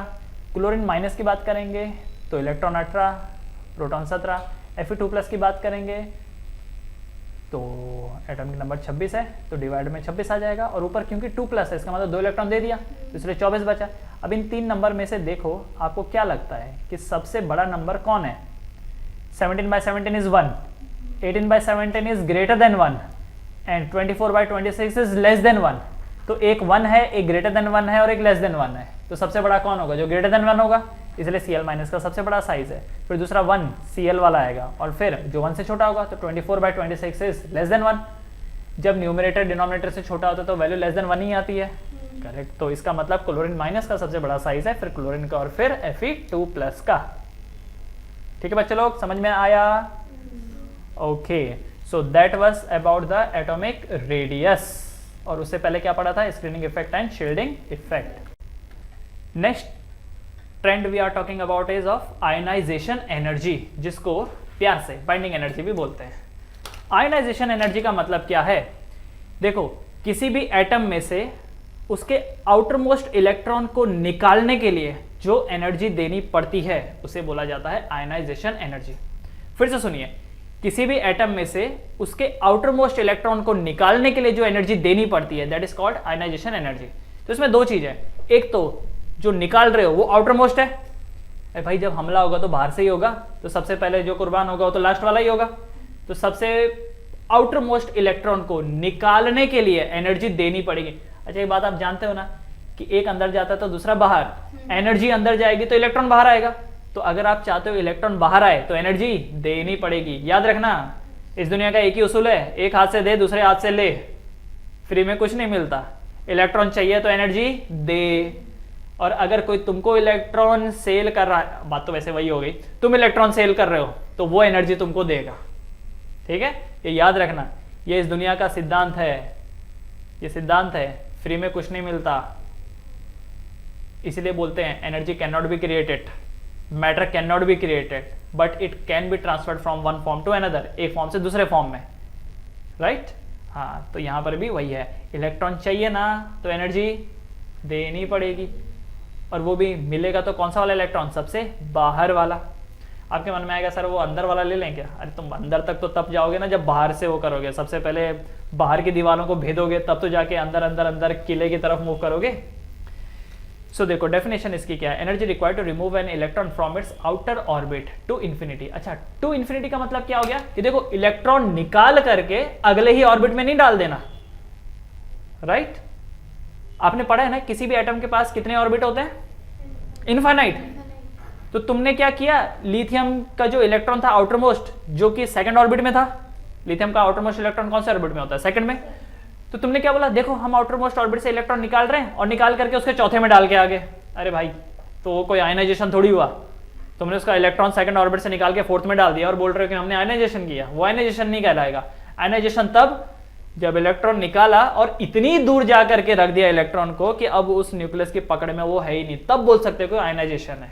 इसीलिए ये वर्ड है यहाँ पर, from outer orbit to infinity. Infinity का मतलब न्यूक्लियस की अब पकड़ नहीं है, अब बोल सकते हो कि पकड़ से बाहर चला गया। ठीक है, अब तुम यहाँ पर लिख रहे हो, तुम्हारा मैं ज्योमेट्री बॉक्स ले लेता हूँ और तुम्हारे सामने रख देता हूँ, तो आप ये थोड़ी बोलोगे मेरा ज्योमेट्री बॉक्स चोरी हो गया। जब मैं निकाल करके कहीं दूर कहीं रख दूं जो तुम्हारी नजर में नहीं है, तब बोलोगे ना चोरी हुआ है। तो यहाँ पर भी वही है, from outermost orbit to the infinity. ठीक है। एक और चीज, आयनाइजेशन वर्ड क्यों इस्तेमाल किया गया? आयनाइजेशन एनर्जी, एनर्जी तो चलो समझ में आ रहा है कि एनर्जी देनी पड़ रही है, इसलिए एनर्जी का वर्ड आएगा ही। आयनाइजेशन क्यों? क्योंकि यहाँ पर एक नॉर्मल एटम अब आयन बन जाएगा। पहले तो नॉर्मल एटम था, इलेक्ट्रॉन निकालोगे तब वो आयन बन जाएगा, कैटायन बन जाएगा वो। तो क्योंकि वो आयन बन गया है, इस एनर्जी को देके आपने उसे आयन बना दिया, इसीलिए आयनाइजेशन एनर्जी। समझ गए? इसीलिए आयनाइजेशन एनर्जी। समझ में आया? इसी को ही बाइंडिंग एनर्जी बोला जा रहा है। बाइंडिंग, इसी को ही बाइंडिंग एनर्जी बोला जा रहा है। क्योंकि आप एक चीज समझो, वो जो इलेक्ट्रॉन है उसको एनर्जी की जरूरत क्यों पड़ रही है? क्यों पड़ रही है उसको, इलेक्ट्रॉन को एनर्जी की जरूरत निकालने के लिए? क्योंकि जितना एनर्जी आप दे रहे हो उतना ही एनर्जी तो न्यूक्लियस भी उसको दे रहा होगा अपनी पकड़ में रखने के लिए। तो अगर आपको उसको वहां से छुड़ाना है तो आपको ज्यादा कीमत देनी होगी। करेक्ट ना? हाँ, तो इसीलिए बाइंडिंग, इसीलिए बाइंडिंग। अब मैं अगर आपसे पूछूं कि ये जो पेन का ढक्कन है जो आपके पेन में लगा हुआ है, इसकी बाइंडिंग एनर्जी क्या है? इसकी बाइंडिंग एनर्जी क्या है? तो आप क्या करोगे? खींच के देखोगे। अगर आसानी से निकल गया तो आप बोलोगे अरे लूजली बाइंड था सर, ये कुछ भी एनर्जी नहीं थी इसमें, दम नहीं था। लेकिन अगर बहुत दम लगाया और अब जाकर निकला हो तो आप बोलोगे अरे सर क्या बाइंडिंग एनर्जी था इसका, है ना? तो इसी को बाइंडिंग एनर्जी भी बोल सकते हैं। तो मैं ये बोल सकता हूं कि जिस एटम का इलेक्ट्रॉन निकालना आसान है उसकी बाइंडिंग एनर्जी कम है, और जिसका निकालना मुश्किल है उसकी बाइंडिंग एनर्जी ज्यादा है। जिसका इजीली निकल गया उसका आयनाइजेशन एनर्जी कम है। तो ionization energy binding energy same ही हो गया। मतलब आप जिस भी पर्सपेक्टिव में देखें, कोई बोलता है कि आयन बन गया इसलिए आयनाइजेशन एनर्जी, तो भी सही है। कोई बोल रहा है इतनी ताकत से वो बाइंड हो रखा था, इतनी एनर्जी के साथ बाइंड हो रखा था, तो इसलिए बाइंडिंग एनर्जी। समझ में आया आप लोग को? Okay, now understand this. ये एक एटम है M, गैसेस फॉर्म में। इसको हमने क्या दिया? Ionization energy. इसको हमने क्या दिया? Ionization energy. और इससे अब ये क्या बन गया? एक कैटायन बन गया और एक इलेक्ट्रॉन इसने रिलीज कर दिया। अच्छा, यूनिट क्या होती है आयनाइजेशन एनर्जी की? इलेक्ट्रॉन वोल्ट पर एटम। इलेक्ट्रॉन वोल्ट पर एटम। ऐसा नहीं कि आयनाइजेशन एनर्जी दे दिया अब दुनिया भर के इलेक्ट्रॉन आपने निकाल लिया, ऐसा थोड़ी होता है। पर एटम कितना खर्चा होगा? तो 100 एटम है तो 100 एटम के ऊपर इतना, 1000 है तो 1000 एटम के ऊपर, इसलिए पर एटम 15 रुपए पर वड़ा पाव। ठीक है, हाँ। या किलो जूल पर मोल भी हो सकता है, या किलो कैलोरीज पर मोल हो सकता है। अच्छा, 1 इलेक्ट्रॉन वोल्ट जानते हैं ना? Electron volt is the smallest unit of energy. और कितनी? 1.6 into 10 to the power -19 joules. Correct. वजन की सबसे छोटी यूनिट? वजन की सबसे छोटी यूनिट? वजन की सबसे छोटी यूनिट? AMU। ठीक है, right. 1 calories 4.2 joules. 1 calories 4.2 joules. ठीक है, समझ में आया? ओके। अब भाई जब इलेक्ट्रॉन को आप निकालोगे और इन्फानाइट पे लेके जाओगे तो कितनी एनर्जी देनी पड़ेगी? तो delta E is equal to E final orbit की एनर्जी माइनस इनिशियल ऑर्बिट की एनर्जी, है कि नहीं? फाइनल ऑर्बिट की एनर्जी क्या होगी? -13.6 Z² by n final square minus initial orbit की एनर्जी कितनी है? -13.6 Z² by n initial square. अगर मैं यहाँ से 13.6 Z² को कॉमन ले लूँ और माइनस माइनस का प्लस करके इसको पहले ले लूँ और इस माइनस वाली टर्म में 1/nf² को बाद में लिख लें, तो यही एक्सप्रेशन आएगा। ऐसा चीज कुछ नया नहीं है, आपने स्ट्रक्चर ऑफ एटम में ये सेम चीज पढ़ रखी है। इनिशियल ऑर्बिट n था और फाइनल ऑर्बिट क्या? इन्फानाइट, क्योंकि निकाल के कहाँ लेके गए? पकड़ से बाहर, इन्फानाइट में। तो nf की वैल्यू क्या हो गई? इन्फानाइट। तो यहाँ पर आ गया इन्फानाइट। तो 13.6 Z² by n square electron volt. तो ये क्या है? ये आयनाइजेशन एनर्जी का फॉर्मूला है। अगर आप गौर से देखो तो जो ऑर्बिट की एनर्जी है वही आयनाइजेशन एनर्जी है, क्योंकि इलेक्ट्रॉन को निकाल के जब आप फाइनल ऑर्बिट में लेके जा रहे हो, फाइनल ऑर्बिट की तो एनर्जी 0 है। तो इसका मतलब जो भी एनर्जी है उस ऑर्बिट की, वही उसकी आयनाइजेशन एनर्जी है। समझ में आया? वही उसकी आयनाइजेशन एनर्जी है। Clear everyone? आयनाइजेशन एनर्जी के आगे आपको प्लस का साइन दिख रहा होगा। अच्छा, कुछ नहीं दिख रहा तो मतलब प्लस ही होता है। क्यों? क्योंकि ये वो एनर्जी है जो देनी पड़ेगी। जब एनर्जी देते हो तो साइन पॉजिटिव आता है, जब एनर्जी मिलती है तो साइन नेगेटिव आता है। ठीक है, पता है ना ये बात? ओके, तो आयनाइजेशन एनर्जी के आगे प्लस का साइन है, इसका मतलब एनर्जी देनी पड़ेगी। अच्छा, ये वाला formula is for single electron species, right? Multi electron species के लिए क्या होगा? Z को हटा के क्या डाल देने का? Z star. क्लियर? बस इतना ही है। ठीक है, समझ में आया? Now the question is what is ionization energy of electron revolving in third orbit of lithium 2+? Lithium 2+ है, इसका मतलब 2 इलेक्ट्रॉन निकाले गए हैं और आपको बोल रखा है what is the ionization energy of electron revolving in third orbit. तो थर्ड ऑर्बिट है, इसका मतलब Z की वैल्यू कितनी? Z की वैल्यू तो 3 रहेगी। आप आयटाइन बना दो, कैटाइन बना दो, Z तो वही रहता है। ठीक है, Z की वैल्यू वही है। एंड दूसरा, थर्ड ऑर्बिट में घूम रहा है वो इलेक्ट्रॉन, तो इसका मतलब n की वैल्यू भी क्या आएगी? 3। तो 13.6 3² करेक्ट? आपके मन में आएगा but sir multi electron species के लिए तो ये फॉर्मूला लगेगा, Z स्टार लगेगा। यहाँ पर Z स्टार नहीं लगेगा। क्यों? क्योंकि लिथियम 2+ है। टोटल 3 इलेक्ट्रॉन में से 2 इलेक्ट्रॉन तो गायब हैं इसके, तो एक ही इलेक्ट्रॉन बचा। अच्छा सर, अगर 3 में से अगर 2 इलेक्ट्रॉन गायब हो गए, एक इलेक्ट्रॉन बचा, तो वो तो फर्स्ट ऑर्बिट में होना चाहिए। इसका नहीं है, इसका वो इलेक्ट्रॉन थर्ड में घूम रहा है। अब क्यों घूम रहा है? होगा कोई वजह। हमको उससे क्या, हमको तो बोला है कि इसके पास एक ही इलेक्ट्रॉन है और वो भी इलेक्ट्रॉन कहाँ मौजूद है? थर्ड ऑर्बिट में। तो इसके लिए हम तो सिंगल इलेक्ट्रॉन स्पीशीज वाला ही फॉर्मूला लगाएंगे। समझ में आया? ओके, दूसरा question, what is ionization energy of second orbit of beryllium atom? इस बार बेरिलियम है, क्या ये मल्टी इलेक्ट्रॉन स्पीशीज है और इसका कोई कैटायन भी नहीं बनाया, तो इसका मतलब यहाँ पर फॉर्मूला 13.6 Z⁻² लगेगा। 13.6 Z स्टार यहाँ पर क्या है? बेरिलियम का 1.95 है। कैसे पता है? कैलकुलेट किया था। तो 1.95 का स्क्वायर अपॉन कौन से ऑर्बिट में घूम रहा है? सेकंड ऑर्बिट में 2²। तो बस इलेक्ट्रॉन पर एटम, सॉरी इलेक्ट्रॉन वोल्ट पर एटम। समझ गए? इजी है क्वेश्चन। बस इतना ध्यान में रखना है, सिंगल इलेक्ट्रॉन स्पीशीज है या मल्टी इलेक्ट्रॉन। दूसरा ये ध्यान में रखना है कि कौन से ऑर्बिट में घूम रहा है।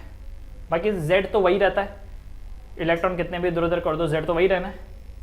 ठीक है, क्योंकि Z पे तो कोई इंपैक्ट पड़ता नहीं है।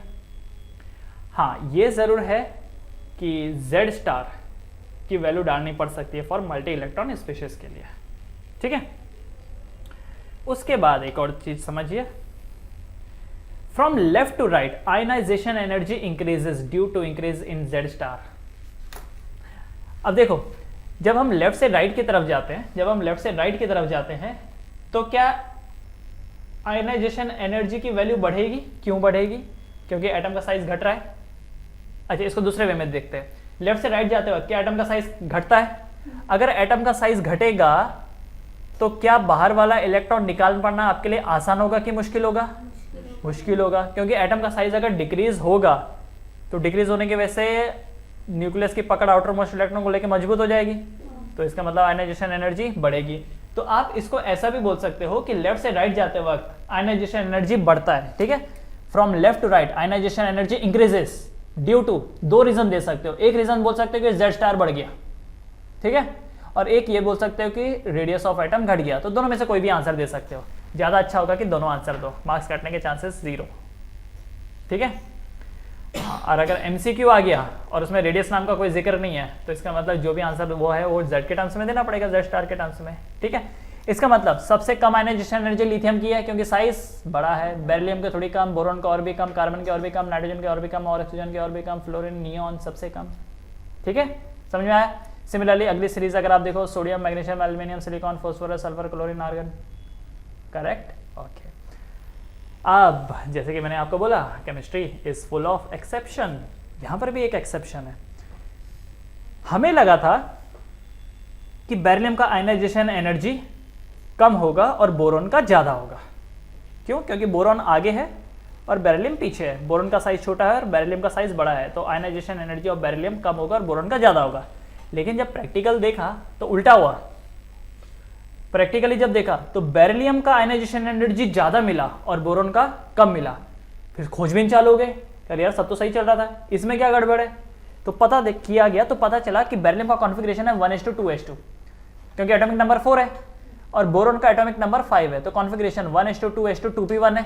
तो जब इसको ऐसा बनाया, जानते नहीं ऑर्बिटल स्ट्रक्चर, तो 1:2 का मतलब 2 इलेक्ट्रॉन इधर 2 इलेक्ट्रॉन इधर, और नीचे वाले का 1:2:2p1 2 electron 2 electron 2 1 electron, correct.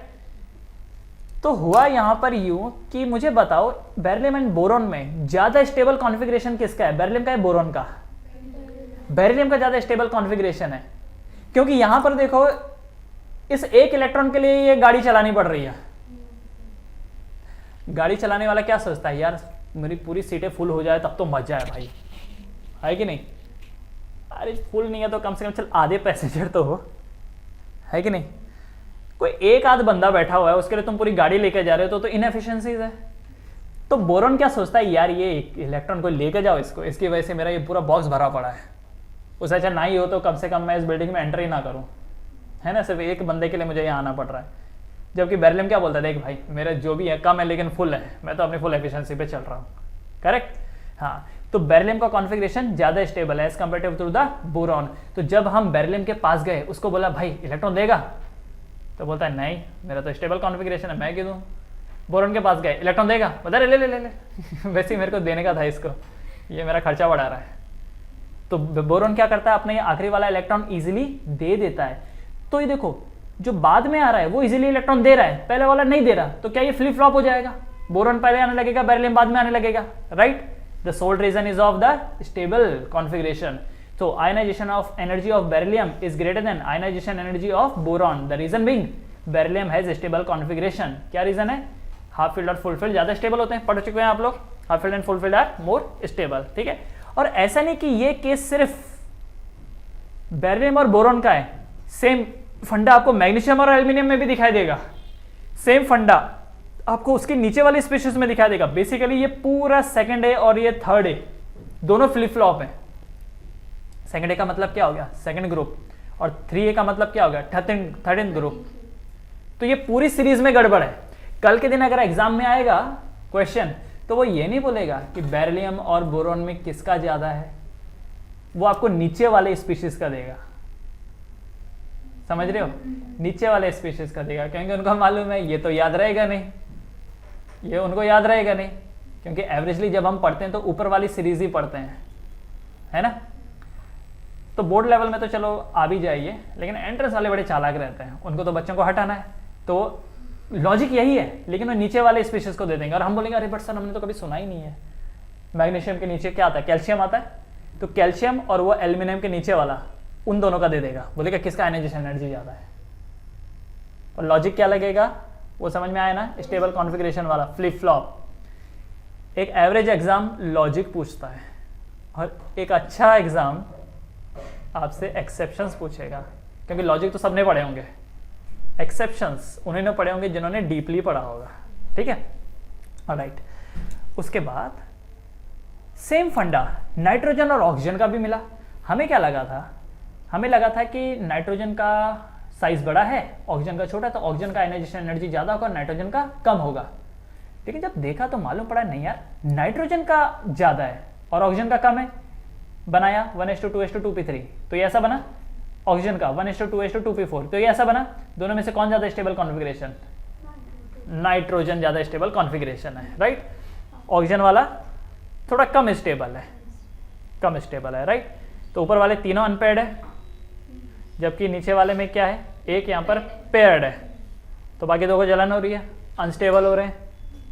तो अगर ऑक्सीजन अपने इस आखिरी वाले इलेक्ट्रॉन को P4 वाले में से एक इलेक्ट्रॉन को दे देता है तो ये स्टेबिलिटी पा लेगा। तो ऑक्सीजन क्या बोलता है, हाँ लेके जा, तो इजीली दे देता है। अगर इजीली दे देगा तो आयनाइजेशन एनर्जी की वैल्यू घट जाएगी।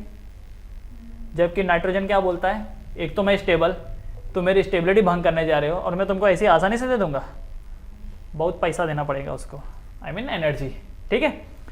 अगेन ये फंडा सिर्फ नाइट्रोजन और ऑक्सीजन को लेके नहीं है, पूरी 5th A and 6th A को लेके है। 5th A का मतलब 15th group and 16th group, समझ में आया। तो नाइट्रोजन और ऑक्सीजन के नीचे अगर आप देखो तो यही लॉजिक फॉस्फोर और सल्फर में भी लगेगा। क्लियर है, समझ में आया ना आप लोगों को? हाँ, तो these are the exception, these are the exception. यहाँ पर ionization energy of nitrogen is greater than ionization energy of oxygen since nitrogen has stable configuration. तो एक और चीज समझ में आई कि आयनाइजेशन एनर्जी, ध्यान से समझिए, आयनाइजेशन एनर्जी रेडियस पे तो डिपेंड करती ही थी, ionization energy effective nuclear charge पे तो डिपेंड करती ही थी, एक और चीज पे डिपेंड करती है, दैट इज स्टेबिलिटी। जो स्टेबल होते हैं उनका आयनाइजेशन एनर्जी ज्यादा होता है क्योंकि वो डिस्टर्ब नहीं होना चाहते, और जो डिस्टर्ब नहीं होना चाहते हैं उनको डिस्टर्ब करने के लिए बहुत ताकत लगानी पड़ती है। सपोज आपको कोई चीज़ है जो बहुत पसंद है, बहुत दिल से करते हो, बहुत मजा आता है आपको उसमें, वीडियो गेम खेलते हो, बहुत मजा आता है वीडियो गेम खेलने में, अब कोई आके आपको डिस्टर्ब करके तो बताए, इतना आसान नहीं है उसके लिए। लेकिन वही चीज़ कुछ आप ऐसा कर रहे हो, पढ़ाई कर रहे हो, मज़ा नहीं आ रहा है, तो कोई छोटी सी चीज़ भी हो गई, ओ मक्खी भिनभिना रही, वाह हो गया डिस्ट्रैक्ट, राइट ना? तो स्टेबिलिटी ज़्यादा तो आयनाइजेशन एनर्जी कम। तो इसका मतलब अब जो नई सीरीज बन के आई है वो क्या, देखो जरा, अब जो नई सीरीज बन के आई है वो क्या है? लिथियम के बाद बेरिलियम था, फिर बोरॉन था, फ्लिप फ्लॉप कर दिया, लिथियम के बाद बोरॉन, फिर बेरिलियम, फिर कार्बन ऑक्सीजन, फिर कार्बन के बाद नाइट्रोजन था, फिर ऑक्सीजन था, पर पहले कौन है? ऑक्सीजन, और फिर नाइट्रोजन, फिर फ्लोरीन, नियॉन, करेक्ट? वही फ्लिप फ्लॉप नीचे वाली रो में भी किया है। तो फर्स्ट ग्रुप के बाद सेकंड ग्रुप आना था, फिर थर्ड ग्रुप आना था, लेकिन फर्स्ट के बाद थर्ड आया, फिर सेकंड आया, फिर फोर्थ, फिर फिफ्थ आना था, लेकिन फिफ्थ नहीं आया, सिक्स्थ आया, और फिर फिफ्थ आया, फिर seventh, eighth, correct? NH2NP1 is less stable configuration than NH2. NH2NP4 is less stable than NH2NP3. तो ये less stable और ये more stable. क्लियर है बच्चे लोग? कुछ प्रॉब्लम है? कुछ भी नहीं ना? एकदम इजी है? यस, ठीक है, गुड। पढ़ते हैं आगे। Down the group. अच्छा, ये तो हमने लेफ्ट से राइट की तरफ देखा। लेफ्ट से राइट जाते वक्त आयनाइजेशन एनर्जी क्या होती है? बढ़ती है कि घटती है? लेफ्ट से राइट जाते वक्त आयनाइजेशन एनर्जी बढ़ती है कि घटती है? बढ़ती है, करेक्ट, बढ़ती है। बट अगेन एक्सेप्शन है ना, याद रखना, दो रोज दो कॉलम ऐसे हैं जो फ्लिप फ्लॉप, दो क्या चार बोल सकते हो, पेयर दो हैं, दो पेयर कॉलम ऐसे हैं जो फ्लिप फ्लॉप होते हैं, ठीक है, वो याद रखना है। अदरवाइज लेफ्ट से राइट जाते वक्त आयनाइजेशन एनर्जी बढ़ती है। ऊपर से नीचे आते वक्त क्या लगता है आपको, आयनाइजेशन एनर्जी का क्या होगा? ऊपर से नीचे आते वक्त, ऊपर से नीचे आते वक्त क्या इलेक्ट्रॉन को निकालना आसान होगा या मुश्किल होगा? क्या लगता है ऊपर से नीचे आते वक्त? हाँ, क्या होगा? सेम सेम या आसान? आसान। क्यों आसान? ऑर्बिट ज्यादा है। ऊपर से नीचे आते वक्त क्या नंबर ऑफ ऑर्बिट बढ़ रहे हैं? क्या साइज बढ़ रहा है? अब भाई साइज बढ़ेगा तो आउटर मोस्ट इलेक्ट्रॉन को निकालना आसान हो जाएगा, क्योंकि न्यूक्लियस की पकड़ आउटर मोस्ट इलेक्ट्रॉन को लेकर के कमजोर हो जाएगी, क्योंकि डिस्टेंस बढ़ गया ना। अब यार तुम एग्जाम देने बैठे हुए हो, एकदम टीचर के सामने हो, तो तुम्हारा कॉपी करना तो इम्पॉसिबल है, लेकिन वही बच्चा जो एकदम लास्ट रो में बैठा हुआ है, टीचर से दूर है उसकी नजरों से, वो तो इजीली कॉपी कर लेगा, उसके लिए आसान है। तो ऊपर से नीचे आते वक्त आयनाइजेशन एनर्जी कम हो जाती है क्योंकि साइज बढ़ जाता है एटम का। तो ऊपर से नीचे आते वक्त क्या होता है? Z स्टार भले ही remain constant but radius increases, therefore size increases, therefore ionisation energy decreases down the group. तो ionization energy is inversely proportional to the radius. Clear है? तो सबसे ज्यादा लिथियम, फिर सोडियम, फिर पोटेशियम, फिर रुबिडियम, फिर सीजियम और फिर francium, correct? Beryllium, magnesium, calcium, strontium, barium, radium, correct? Okay, फिर ये गड़बड़ हो गई, आखिरी वाले दो में गड़बड़ हो गई। आखिरी वाले दो में ये गड़बड़ हो गई कि सीजियम का ज्यादा होना चाहिए था फ्रेंशियम से, लेकिन हुआ उल्टा, फ्रेंशियम का ज्यादा था सीजियम से, बेरियम का ज्यादा होना चाहिए था रेडियम से, पर रेडियम का ज्यादा था बेरियम से। क्या पता है, क्या क्या क्या इसका रीजन हो सकता है? पता लगाया, पता चला कि असल में ऐसा है कि फ्रेंशियम एंड रेडियम के पास ना f ऑर्बिटल्स हैं, और f ऑर्बिटल्स का जो शील्डिंग इफेक्ट होता है वो बहुत कमजोर होता है, ठीक है, याद रखना, f ऑर्बिटल का शील्डिंग इफेक्ट कमजोर होता है। f has poor shielding effect, f has poor shielding effect. अगर शील्डिंग इफेक्ट पुअर होगा तो बदले में इफेक्टिव न्यूक्लियर चार्ज बढ़ जाएगा। इफेक्टिव न्यूक्लियर चार्ज अगर बढ़ गया तो इलेक्ट्रॉन निकालना मुश्किल हो जाएगा। तो हमें लगा था कि फ्रेंशियम से आसान होगा, पर एक्चुअली फ्रेंशियम से मुश्किल है। क्यों? क्योंकि फ्रेंशियम के पास है f ऑर्बिटल, f ऑर्बिटल का इफेक्टिव न्यूक्लियर चार्ज ज्यादा निकल के आता है, इफेक्टिव न्यूक्लियर चार्ज नहीं, सॉरी, शील्डिंग इफेक्ट जो है वो पुअर है। फ्रेंशियम एंड रेडियम का शील्डिंग इफेक्ट पुअर है, इसकी वजह से यहाँ से इलेक्ट्रॉन निकाल पाना मुश्किल हो जाता है as compare to the caesium and barium. फिर से एक बात सुनो, फ्रेंशियम और रेडियम के पास f है, f ऑर्बिटल है। वैसे तो f सब ऑर्बिट होता है, ऑर्बिटल उसके अंदर 7 होते हैं। तो f सब ऑर्बिट की अगर मैं बात करूं और उसके ऑर्बिटल्स की, तो पुअर शील्डिंग इफेक्ट है। शील्डिंग इफेक्ट पुअर होगा तो Z स्टार की वैल्यू बढ़ जाएगी, बढ़ेगी तो इलेक्ट्रॉन को निकालना मुश्किल हो जाएगा, निकालना मुश्किल हो जाएगा तो आयनाइजेशन एनर्जी बढ़ जाएगी। इसलिए रूबिडियम के बाद फ्रेंशियम है और फिर सीजियम है, स्ट्रोंशियम के बाद रेडियम है, फिर बेरियम है। करेक्ट? समझ में आया? Fr is greater than Cs, R is greater than Ba because Fr, francium and radium has f orbital which has poor shielding effect which result in smaller size of atom and hence leads to high ionization energy। तो ionization energy एक तो inversely proportional to radius है, inversely proportional to the shielding effect है। देखो ionization energy के कितने factor आ रहे हैं, 2 फैक्टर यहाँ हो गए, शील्डिंग इफेक्ट का और रेडियस का। इसके ऊपर वाला जो फैक्टर था वो स्टेबिलिटी को लेके था, ionization energy directly proportional to stability. उसके ऊपर आयनाइजेशन एनर्जी जो था वो किसके लेकर के था, वो रेडियस को लेकर। अच्छा रेडियस वैसे आ गया ना इसमें, हाँ रेडियस आ गया, ठीक है। तो 3-4 चीज़ों को लेकर के है। अच्छा एक और लेकर था, लिखा नहीं है भले ही, पर लॉजिक में यूज हुआ है। Ionization energy is directly proportional to the effective nuclear charge. जितना इफेक्टिव न्यूक्लियर चार्ज होगा उतना ज़्यादा आयनाइजेशन एनर्जी भी होगा। Correct, right? वो हमने लॉजिक यूज किया है पर लिखा नहीं है, वो लिख लेना आप लोग। उसके बाद एक्सेप्शनल केसेस, केमिस्ट्री पढ़ो और एक्सेप्शन ना आए तो कैसे चलेगा भाई? तो एक्सेप्शन तो है ही। अच्छा इससे पहले भी जो हमने देखा ये सीजियम वाला केस, ये भी तो एक्सेप्शन था। उसके बाद ये सेकंड है, थर्ड है का फ्लिप फ्लॉप, वो भी एक्सेप्शन था। थोड़े से एक्सेप्शनल और ही सही। Palladium and silver, atomic number 46 और इसका एटॉमिक नंबर 47। सिल्वर का ज़्यादा होना चाहिए था आयनाइजेशन एनर्जी और पैलेडियम का कम होना चाहिए था, क्योंकि जैसे जैसे करके आप आगे बढ़ते हो वैसे वैसे करके रेडियस कम होता है। करेक्ट? तो आयनाइजेशन एनर्जी बढ़नी चाहिए। लेकिन जब देखा तो उल्टा पता चला कि उल्टा पैलेडियम का ज़्यादा है सिल्वर से। क्या रीज़न है? कॉन्फ़िगरेशन बनाया, इसका कॉन्फ़िगरेशन आया 4d10 5s0, सिल्वर का आया 4d10 5s1। तो अगर कभी इलेक्ट्रॉन निकाला जाएगा, पैलेडियम के पास गए इलेक्ट्रॉन निकालने के लिए, पैलेडियम क्या बोलेगा? निकाल लो मेरे आउटरमोस्ट इलेक्ट्रॉन से। आउटरमोस्ट कौन सा भाई तेरा? 5वां है, निकालो 5वें से। तो बोला 5 में तो है ही नहीं। सिल्वर के पास गए, सिल्वर बोला निकाल लो आउटरमोस्ट में से। तो आउटरमोस्ट के 5वां है, इसका 5वें में इलेक्ट्रॉन है। तो सिल्वर का जो आखिरी इलेक्ट्रॉन निकल रहा है वो 5वें में से निकल रहा है, रिमूवल फ्रॉम 5th ऑर्बिट। जबकि अगर पैलेडियम की बात करें उसका तो 5वें के पास इलेक्ट्रॉन ही नहीं है, उसका निकालना पड़ेगा तो 4th में से निकालना पड़ेगा। तो 4th में से इलेक्ट्रॉन निकालना आसान है या 5th में से? 5th में से। इसीलिए सिल्वर की आयनाइजेशन एनर्जी कम है और पैलेडियम की ज़्यादा है। यहाँ कोई स्क्रीनिंग इफेक्ट नहीं है, यहाँ कोई रेडियस का वो नहीं है, यहाँ कोई शील्डिंग इफेक्ट का चक्कर नहीं है, कोई इफेक्टिव न्यूक्लियर चार्ज का चक्कर नहीं है। सिंपली ये है कि सिल्वर में से निकालोगे तो 5th ऑर्बिट में से निकालोगे, पैलेडियम में से निकालोगे तो 4th ऑर्बिट में से निकालोगे। 4th ऑर्बिट में निकालना मुश्किल है, इसलिए आयनाइजेशन एनर्जी ज़्यादा है। क्लियर है एवरीवन? उसके बाद एक और केस, कैडमियम और इंडियम। होना चाहिए था कि इंडियम का ज़्यादा और कैडमियम का कम, पर हुआ उल्टा। कॉन्फ़िगरेशन बनाया, कई सारे जवाब तो कॉन्फ़िगरेशन ही दे देता है। कॉन्फ़िगरेशन बनाया, आपको भी अगर कभी कोई क्वेश्चन आ जाए ऐसा क्यों है वैसा क्यों नहीं है, कॉन्फ़िगरेशन बनाओ, कई सारे जवाब आपको कॉन्फ़िगरेशन में ही मिल जाएंगे। 4d10 5s2 और इसका 4d10 5s2 5p1। अब इसको बोला इलेक्ट्रॉन देने के लिए तो ये क्या बोल रहा है, मेरे 5s में से लेके जाओ।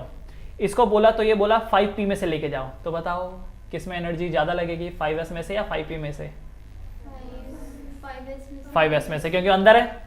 s का याद है ना, s क्योंकि न्यूक्लियस के क्लोज होता है, निकालना मुश्किल है, इसलिए आयनाइजेशन एनर्जी ज़्यादा है। और इसके 5p में से निकालना पड़ेगा तो आयनाइजेशन एनर्जी कम है। क्लियर? ओके, इसका देखेंगे Hg मर्क्यूरी और ये थैलियम। लगा था कि थैलियम का ज़्यादा होगा, मर्क्यूरी का कम होगा, पर गड़बड़ थी, प्रैक्टिकली गड़बड़ थी। फिर गए हम कॉन्फ़िगरेशन के पास कि भाई तुझे कुछ आइडिया है तो बनाओ 4f14 5d10 6s2, 4f14 5d10 6s2 6p1। यहाँ से जब इलेक्ट्रॉन निकालोगे तो 6s में से निकालोगे, यहाँ से नेम निकालोगे तो 6p में से निकालोगे। कौन सा मुश्किल पड़ रहा है, पहला या दूसरा? पहला वाला, इसलिए पहले वाले की आयनाइजेशन एनर्जी ज़्यादा है दूसरे वाले से। करेक्ट? तो इतने तीनों से एक चीज़ समझ में आई, पहले वाले एक्सेप्शनल केस से एक चीज़ समझ में आई कि ऑर्बिट का फर्क पड़ता है, कौन से ऑर्बिट से इलेक्ट्रॉन निकाल रहा है। अगले वाले 2 एग्जांपल से ये समझ में आया कि एस में से निकाल लो या पी में से या डी में से या एफ में से। एस में से निकालोगे ज़्यादा एनर्जी लगेगी, पी में से कम, डी में से कम और भी कम, और एफ में से और भी कम। ठीक है, क्योंकि सबसे आउटर में रहते हैं। पर याद रखना वो सेम ऑर्बिट के होनी चाहिए, सेम ऑर्बिट का एस, सेम ऑर्बिट का पी, सेम ऑर्बिट का डी और सेम ऑर्बिट के एफ में से सबसे कम एनर्जी आपको एफ में से देनी पड़ेगी। क्लियर, समझ में आया अच्छे से? Okay nice. उसके बाद आप एक और चीज देखिए, एक नॉर्मल एटम था गैसेस स्टेट में, पहली बार जब आप उसको आयनाइजेशन एनर्जी दोगे तो पहला इलेक्ट्रॉन निकलेगा और वो क्या बन जाएगा, M+, मोनोवैलेंट। पहले न्यूट्रल एटम था, अब क्या बन गया, मोनोवैलेंट, पॉजिटिव आयन। ठीक है, अब उसके बाद सेकंड इलेक्ट्रॉन अगर निकालना चाहोगे तो जो एनर्जी देनी पड़ेगी वो दूसरी बार दे रहे हो, इसलिए क्या कहलाएगा, सेकंड आयनाइजेशन एनर्जी। तो अब ये क्या बन गया, डाइवैलेंट आयन बन गया, डाई पॉजिटिव आयन बोल सकते हो उसको, है ना। और यहाँ पर क्या आया, उसके एक इलेक्ट्रॉन रिलीज हो गया। अब डाई पॉजिटिव आयन में अगर आप फिर से थर्ड आयनाइजेशन एनर्जी दोगे तो ये ट्राई पॉजिटिव आयन बन जाएगा और एक इलेक्ट्रॉन निकल गया। तो पहली बार जब एनर्जी दिया पहले इलेक्ट्रॉन को निकालने के लिए तो क्या बोला जाता है, फर्स्ट आयनाइजेशन एनर्जी। दूसरे इलेक्ट्रॉन को निकालने के लिए सेकंड आयनाइजेशन एनर्जी। तीसरे को निकालने के लिए थर्ड आयनाइजेशन एनर्जी। और आप ये नोटिस करेंगे कि थर्ड आयनाइजेशन एनर्जी की वैल्यू सेकंड से ज्यादा रहेगी, सेकंड की फर्स्ट से ज्यादा रहेगी वैल्यू। ठीक है, समझ में आ रहा है। पहला इलेक्ट्रॉन निकालोगे तो कम एनर्जी देनी पड़ेगी, दूसरा निकालोगे और ज्यादा एनर्जी देनी पड़ेगी, और तीसरा निकालोगे तो और ज्यादा एनर्जी देनी पड़ेगी। राइट, क्यों ऐसा, रीजन क्या है, पहली बार जब इलेक्ट्रॉन निकाला न्यूट्रल एटम में से निकाला था, अगली बार तुम पॉजिटिव में से इलेक्ट्रॉन को निकाल रहे हो। अरे पॉजिटिव इलेक्ट्रॉन को अट्रैक्ट करता है, तुम पॉजिटिव से इलेक्ट्रॉन निकालोगे, कितना बड़ा काम है वो। सही है, पहले तो न्यूट्रल में से निकाला और पॉजिटिव। आप ऐसा समझो, एक पॉकेट मार है, उसने एक आदमी का पॉकेट मार लिया जो जिसका कभी पॉकेट किसी ने नहीं मारा था। तो ठीक है, वो आदमी थोड़ा इसमें, यार मैंने पॉकेट मार लिया। और पॉकेट मार के लिए भी आसान था क्योंकि उस दूसरे बंदे को तो एक्सपीरियंस था नहीं, उसको तो पता ही नहीं था कि पॉकेट मारने जैसे भी कोई चीज़ होती है। ठीक है, तो पहली बार आसान था। क्या अब सेकंड टाइम उसके लिए उतना ही आसान रहेगा या मुश्किल रहेगा पॉकेट मारना? मुश्किल हो जाएगा, क्योंकि अब वो बंदा सतर्क है। ठीक है, चलो जैसे तैसे करके ताकत लगा के इसने दूसरी बार भी पर्स मार लिया। अब तो बंदा देखो गन लेके घूमेगा, इस तरह 2 बार हो गया मेरा पर्स मार लिया, तीसरी बार तो अब धो दूंगा मैं। तो तीसरी बार अगर उसको उसी आदमी का पॉकेट मारना हो तो उसको बहुत प्लानिंग करनी पड़ेगी। ठीक है, तो याद रखो, पहले इंसिडेंस चलता है, दूसरे इंसिडेंस में फिर उतनी आसानी से काम नहीं होगा, और तीसरे में तो अरे बाबा बहुत। इसलिए याद रखना, third ionization energy is greater than second is greater than first. ठीक है, आयनाइजेशन एनर्जी का एक और फायदा होता है। आयनाइजेशन एनर्जी से ये पता चलता है कि किसी भी एटम के वैलेंस में कितने इलेक्ट्रॉन हैं। आज तो आप जानते हैं कि ऑक्सीजन के वैलेंस में 6 इलेक्ट्रॉन है, नाइट्रोजन के 5 है, राइट, हीलियम के 2 है, कार्बन के 4 हैं। कैसे पता? क्योंकि किसी ने आपको बता दिया। उसको किसने बताया? उसको दिख रहा है क्या कार्बन?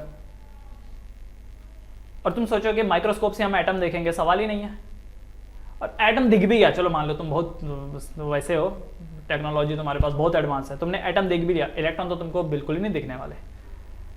क्यों? इलेक्ट्रॉन का रुका हुआ है क्या जगह पे?